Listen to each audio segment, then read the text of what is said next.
Good morning, students. Today we are going to learn language study, grammar, add a question tag or tail tag. How to use question tag in a sentence. संक्षिप्त प्रश्न तयार कसा करायचा हे आपण शिकणार आहोत. How to convert a statement or an assertive sentence into a question tag.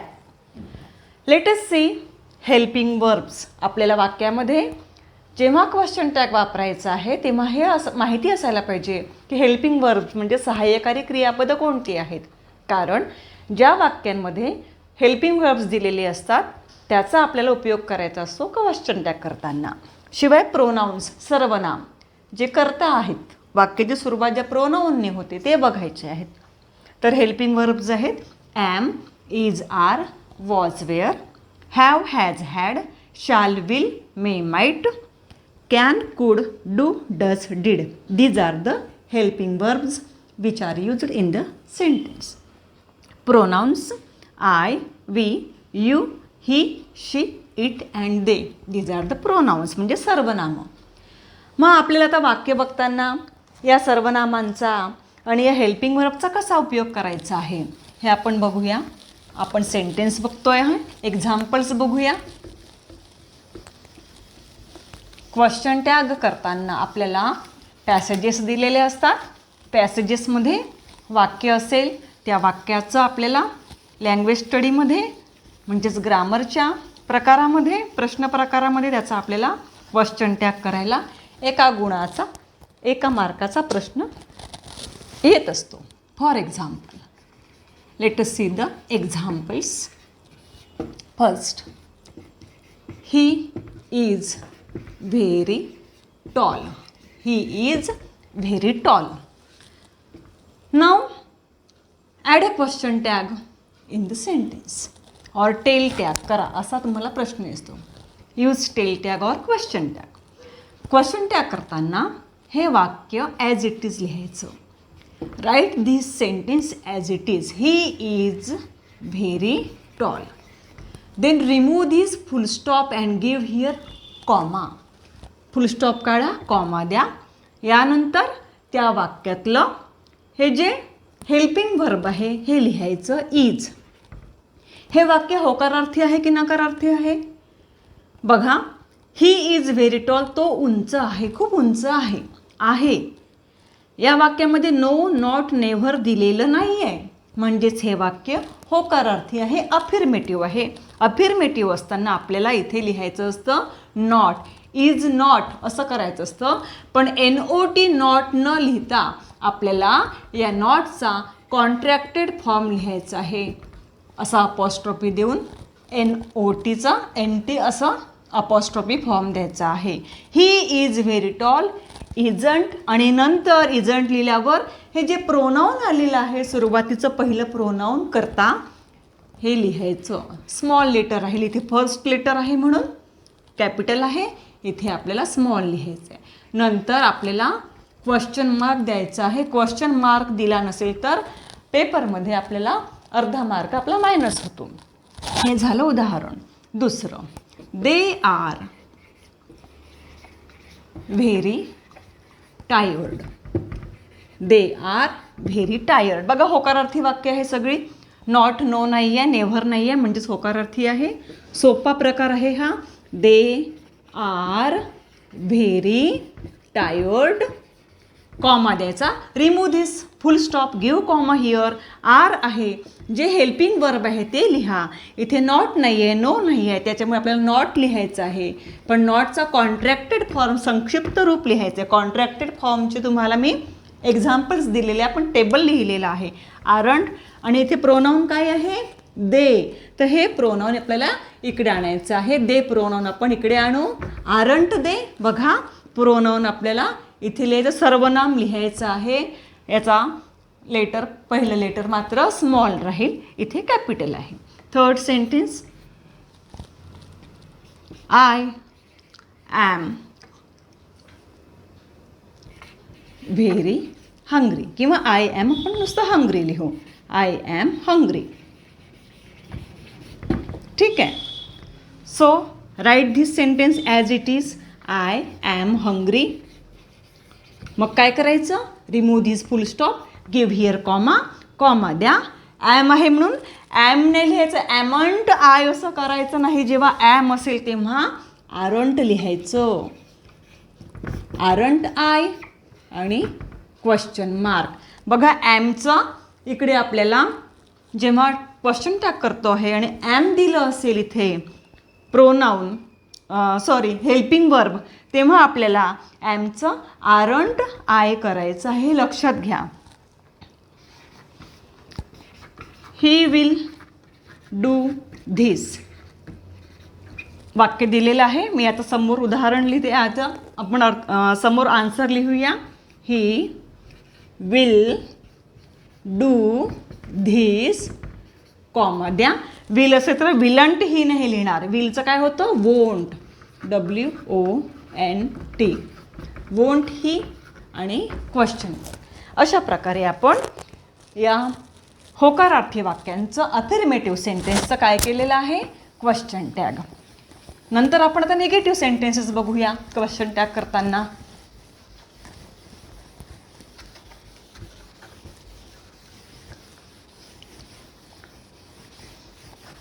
आपण सगळी होकारार्थी वाक्य पाहिलेली आहेत. नो, नॉट, नेव्हर नसतं म्हणजे ती होकारार्थी अफर्मेटिव्ह सेंटेन्सेस असतात. त्याला आपण नॉटचा कॉन्ट्रॅक्टेड फॉर्म लिहून एन आणि इन्व्हर्टेड कॉमा आणि टी लिहून त्याला आपण कॉन्ट्रॅक्टेड फॉर्म केलेला आहे. आता आपण निगेटिव्ह सेंटेन्सेस लिहूया. ही कॅन नॉट डू धिस. बघा आता हे वाक्य नॉट आहे म्हणजे निगेटिव्ह आहे. हे वाक्य कसं करायचं? He can not do this आणि कॉमा द्यायचा. कॅन असेल हा नॉट काढून टाकायचा, फक्त कॅन आय लिहायचं. Can I question mark. Question mark द्यायचा आहे. दुसरं,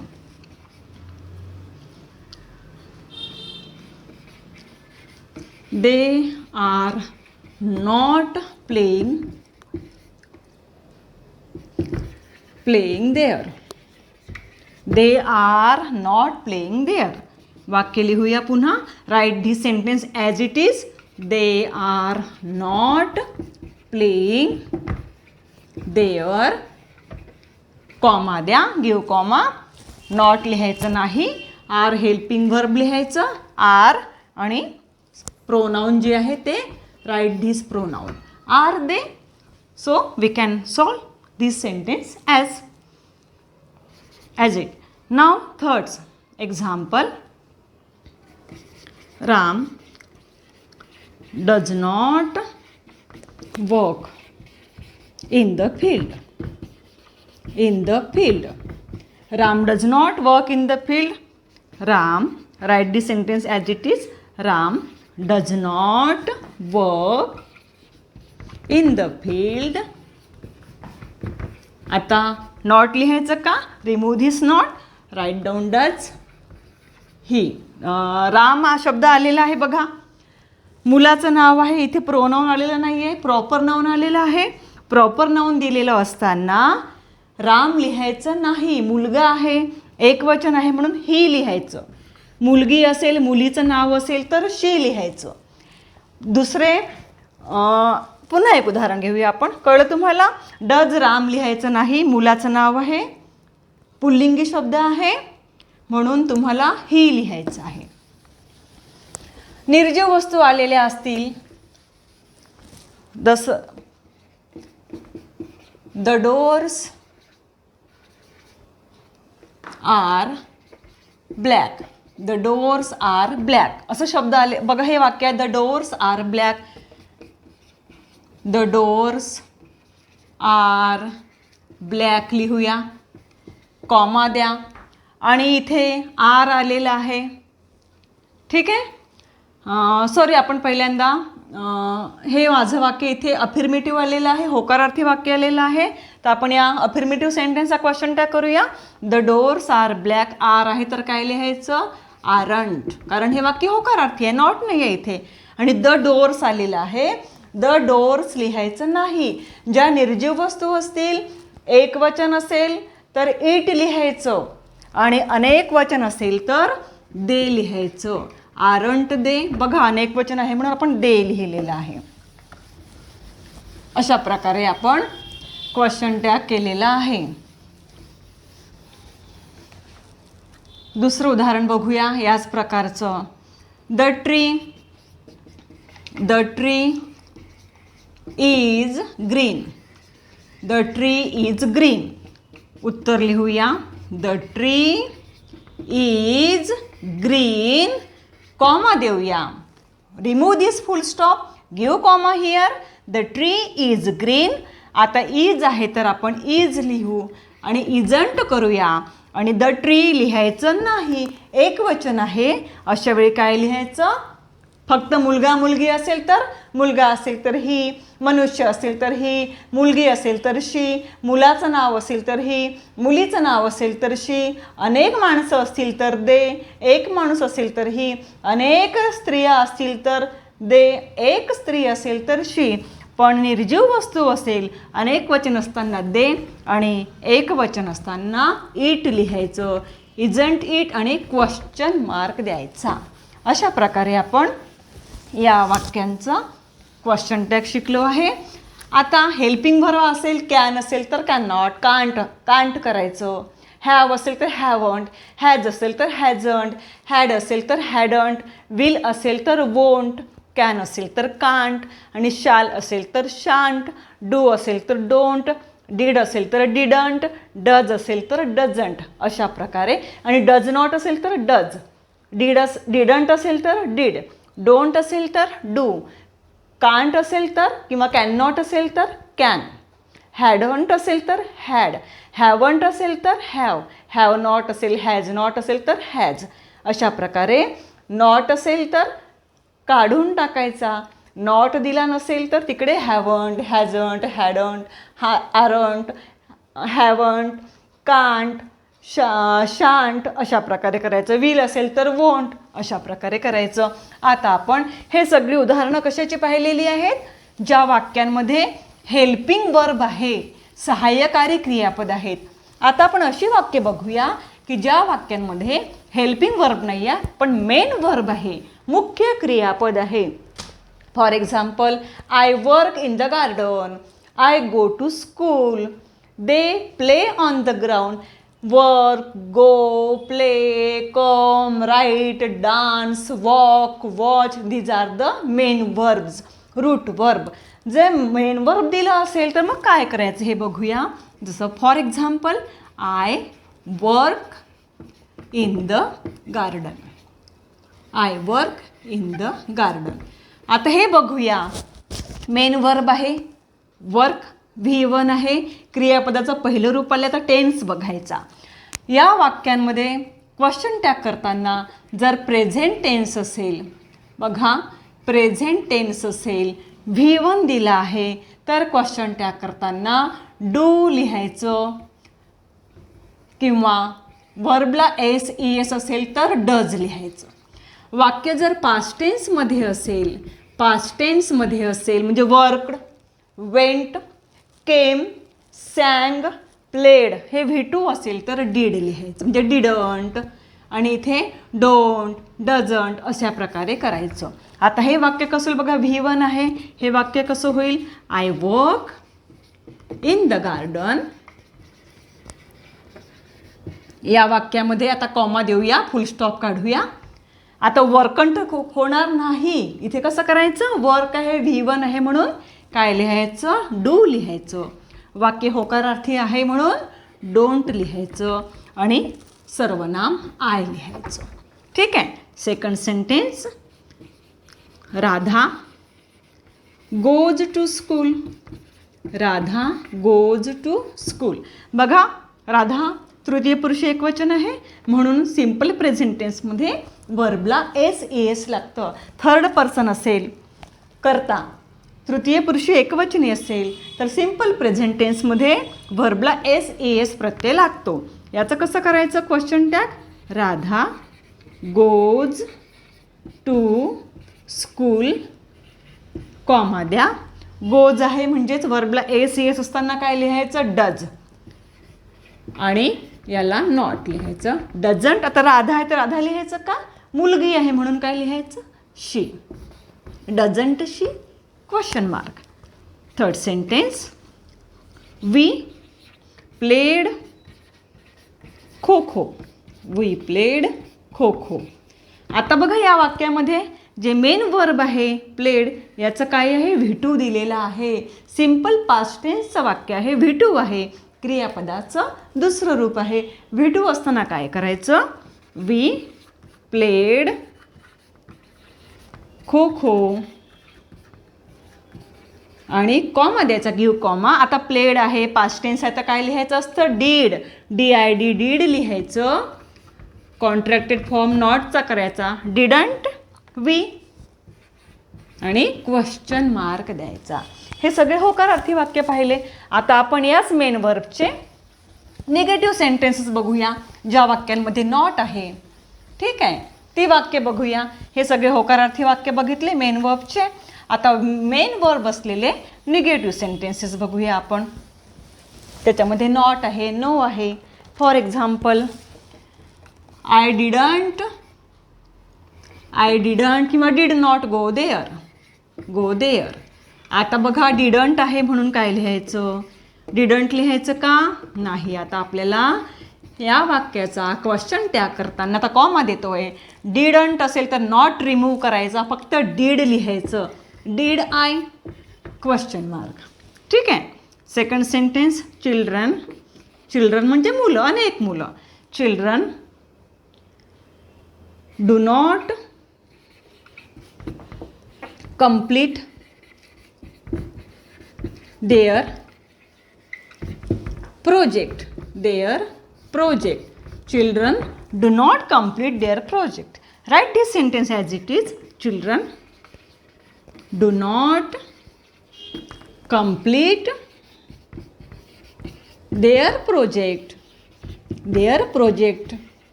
Give comma here. आता डू नॉट आहे तर काय लिहायचं? डू. आणि चिल्ड्रन बघा अनेक वचन आहे, अनेक मुलं आहे. चिल्ड्रन शब्द लिहायचा नाही.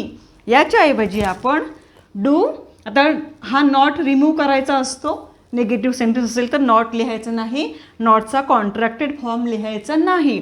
डू आणि हे चिल्ड्रन अनेक वचन आहे म्हणून डू दे आणि क्वेश्चन मार्क द्यायचा. अशा प्रकारे मेन वर्ब असताना होकारार्थी वाक्याचं क्वेश्चन टॅग कसं करायचं आणि निगेटिव्ह सेंटेन्सचं क्वेश्चन टॅग कसं करायचं हे आपण शिकलेलो आहोत. इथे डझंट असेल, राम डझंट गो देअर, मग डझंट आहे तर काय लिहायचं? डज ही, रामच्या ऐवजी ही लिहायचं. अशा प्रकारे सेंटेन्स देऊन आपल्याला क्वेश्चन टॅग करायला येतं, लिहायला येतं. किंवा बरेचदा काय होतं की एखादं वाक्य दिलेलं असतं आणि आता फॉर एक्झाम्पल हे वाक्य आहे आणि ते वाक्य देऊन I didn't complete my work हे वाक्य दिलेलं असेल आणि इथे पर्याय दिलेले असतात. Wasn't I, didn't I, did I. Choose the correct option from this bracket असाही पर्याय दिलेला असतो. असा प्रश्न विचारला जातो. एक सेंटेन्स दिलेलं असतं आणि प्रश्न काय असतो? Choose correct tail tag or question tag from the bracket. मग तुम्हाला या ब्रॅकेटमधला करेक्ट टेल टॅग कोणता वाटतो आहे? बघा वाक्य बघूया आपण. एकदा लिहून देते आहे मी तुम्हाला हे वाक्य सॉल्व करू तेव्हा आपल्याला कळेल की करेक्ट टेल टॅग कोणता आहे. हे वाक्य कसं होईल मी लिहिते आहे, लक्ष द्या. I didn't complete my work, give comma. आता बघा डिडंट आहे, ठीक आहे. इथे वॉजंट आलेलं आहे का? वॉज आलेलं आहे का? नाही. मग हे लिहू शकतो का आपण? नाही, हे कॅन्सल झालं आपलं. डिडंट आलेलं आहे, इथे नॉट आहे, ठीक आहे. मग नॉट इथे असताना हा पर्याय होईल का? नाही, कारण हेच निगेटिव्ह सेंटेन्स आहे म्हणजे हा देखील पर्याय होणार नाही. मग आता हे निगेटिव्ह सेंटेन्स असताना काय करतो आपण? डीड लिहत असतो, नॉट लिहत नसतो. मग डीड आय हा पर्याय राहील. ठीक आहे. अशा प्रकारे पण आपल्याला क्वेश्चन टॅगचा प्रश्न विचारण्यात येतोय. तर करायला येतो, वाक्य देऊन करायचा असतो, किंवा तुम्हाला एक वाक्य देऊन त्याचे 3 पर्याय दिलेले असतात टेल टॅगचे, करेक्ट ऑप्शन निवडायचं असतं, लिहायचं असतं, किंवा तुम्हाला बरेचदा काय केलेलं असतं, match the pairs of tail tag. इथे वाक्य दिलेले असतील आणि 2 वाक्य दिलेले असतील, इथे 3 पर्याय दिलेले असतील. मग ज्या वाक्याचा जो पर्याय आहे ते वाक्य लिहायचं, त्याचा पर्याय समोरचा योग्य पर्याय निवडून लिहायचा. अशा प्रकारे तुम्हाला या क्वेश्चन टॅगचा प्रश्न परीक्षेमध्ये विचारण्यात येतो. आपण आज बरीच उदाहरणं पाहिलेली आहेत, सगळे प्रकार पाहिलेले आहेत जे येऊ शकतात, जे परीक्षेला येतात. 8वी 9वी 10वी तिन्ही वर्गांना हा टेल टॅगचा क्वेश्चन टॅगचा प्रश्न असतो. चांगला करायचा, सगळे उदाहरणं लिहून घ्यायचे. धड्यांमध्ये जेवढे तुम्हाला वाक्य येतात आणि आपल्याला समजतं की हे वाक्य क्वेश्चन टॅगसाठी येऊ शकतं, तेव्हा आपण तशी वाक्य लिहायची, त्याची उत्तरं लिहा, वाक्य शोधा आणि मला तपासायला पाठवा. हे सगळं वहीमध्ये लिहून घ्या. Okay. Now write this in your copy.